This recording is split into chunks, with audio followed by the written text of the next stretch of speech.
back to Get Fit, Get Strong. Whether you're a vegetarian or you just want some meat-free option, we've got you covered. Nutritionist and food educator Shauna is here to help us. Welcome. Yes, thank you so much. I'm so sorry. I called you Sienna before. It's Shauna. It's okay. I get that all the time, my whole life. Totally I yelled it out so hard too. Yeah, that's great. So we're talking about vegetarian options. I think a lot of people, if they want to just get into a vegetarian diet, there's concerns about not getting enough nutrients and protein. Absolutely. So there's 20 total amino acids that our bodies need for building muscle, repairing muscle and tissue. Especially after that workout, right? Right? I know. I'm sure you're going to dive into this as soon as we're done. I want to. But I think a lot of people have concerns if they don't eat meat that they're getting all the amino acids because 11 of them our body can take care of, but 9 of them are essential. We have to get them from food. So I'm here to show you all the things that have all of those 9 essential amino acids and how to combine a couple different things so that you make sure you're getting everything you need. Amazing. Yeah. So we'll start off with, I think this is the superstar quinoa. I mean, everybody knows about quinoa these days, right? Yeah. It's got everything you need in it. It's a complete protein. It's great for after a workout, and it has 8 grams of protein per cup. So I mean, if you're adding a whole bunch of veggies to that or whatever else, you're going to get everything you need in like a very simple lunch. So you're covered. You're covered, right? You're covered. Again, soy, right? I mean, soy is a staple vegetarian and vegan product for people. I like to stick to organic because there's all these GMO issues, right?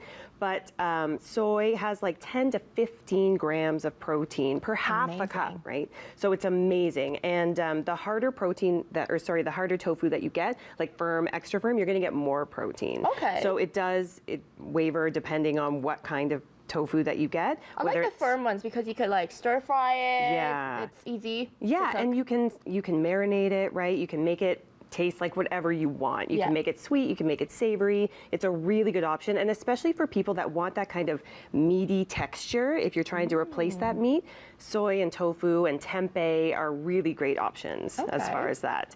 If that's not really your thing, or you're thinking breakfast and you want to kind of remove meat from a couple of your meals, Ezekiel bread is a really great option, and it's also a complete protein, which a lot of people don't know, and it's kind of the only bread of its kind. It has all these different grains and they're sprouted. So a lot of people too, when they start to take meat out of their diet or they just kind of want to try vegetarian, their fiber immediately goes up and they start to get digestive issues. But because all the grains in here are sprouted, that's not going to kind of like give your digestive system this big unrest, you know? You're gonna it's safe. It's safe to start. Yeah, and it's going to be nice and easy on your system, which is really, really nice. Great to know. So one other complete protein that I brought, which is a little surprising for some people, is buckwheat. I was surprised about this one, actually. Yeah, so it's an amazing, amazing grain. It's actually not a wheat at all. So people that are sensitive to wheat can have buckwheat. You can have it in flour, buckwheat pancakes, all that good stuff.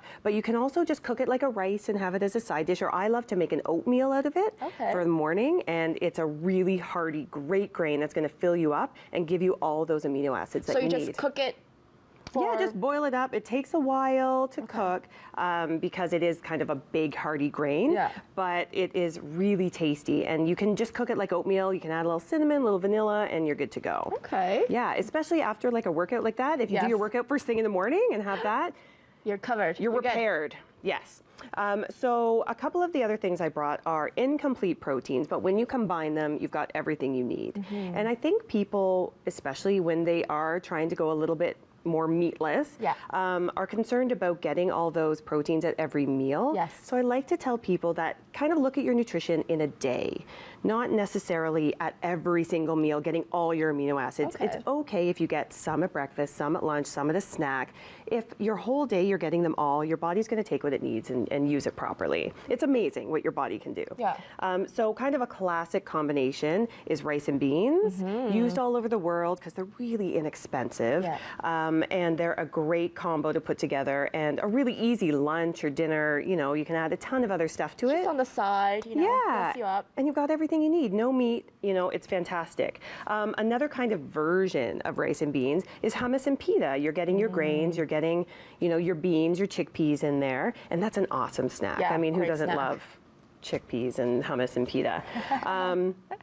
So, and these all have like pretty high amounts of protein. Like it's not going to be the same as meat. It just isn't. But I think a lot of people also think they need more protein than they actually do. And I think because we're so focused on getting all these amounts of protein, you know, we can probably dial it back a little bit. Okay. If you're not working, like if you're not a bodybuilder, if you're not training for a triathlon, or if you're not working out super hard, like 5 or 6 days a week, you probably don't need as much protein as you think you do. Don't be too concerned. Yeah, like relax Yeah. a little bit. Your body will let you know. And we have a peanut Peanut butter sandwich. butter. Love it. Right? It's so simple. All natural nut butter, a whole grain toast. So easy. It's got everything you need in it. And something also that might surprise you, and it's an incomplete protein, but a protein nonetheless. Okay. Cocoa powder. Oh, yum. Yeah, 1 tablespoon of cocoa powder, 1 gram of protein. So add that to your oatmeal or your groats or, you know, whatever else, your smoothies in the morning, banana chocolate smoothie, and you're getting a extra little hit of protein. Amazing. And we Yeah. have some almond and chia seeds.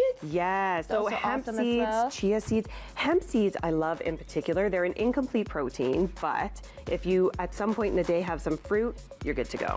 Amazing. Thank you so much. These are your healthy vegetarian options. We will be back next week for more tips on fitness and nutrition.